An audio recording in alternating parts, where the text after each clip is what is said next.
Over the last 8 years, American workers grappled with a sluggish economy and policies that often made it harder for families to get ahead.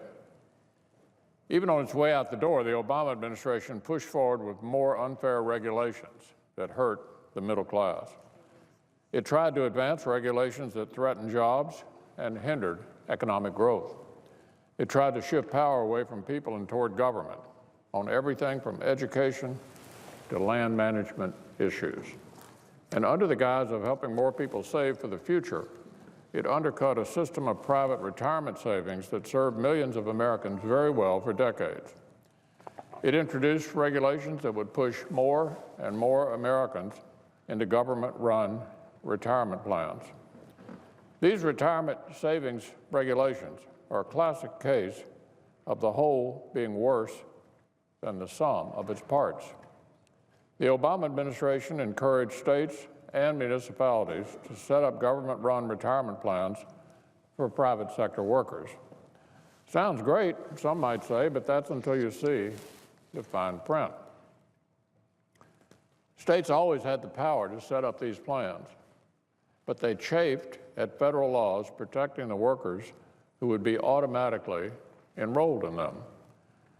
They didn't like that the basic retirement protections that apply to those who manage private sector retirement plans would apply to the government too.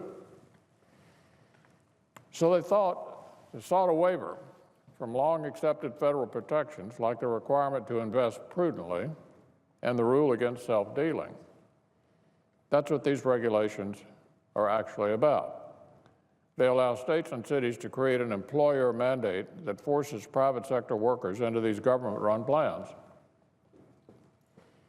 They liberate the states and big city mayors from federal consumer protections for these hard-earned dollars. And they create a competitive advantage for these new government-run plans. The end result will be more government at the expense of the private sector. Now, fortunately, Mr. President, we can begin to roll these regulations back. We'll take a vote today to protect workers should big city governments try to force their private sector employees to auto-enroll in government-run savings plans. Later, we will advance another CRA to protect workers from similar efforts at the state level. Congress is able to push back against troubling regulations like these because of the tools provided by the Congressional Review Act, or CRA.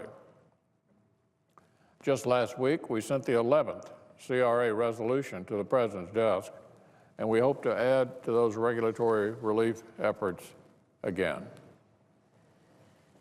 I want to thank Senator Hatch, the Finance Committee Chairman, for his leadership on this issue. He understands that we need to do more to encourage private retirement savings, and he's advocated numerous policies that would do just that. He also understands that more government involvement in the retirement of private sector workers is not the answer.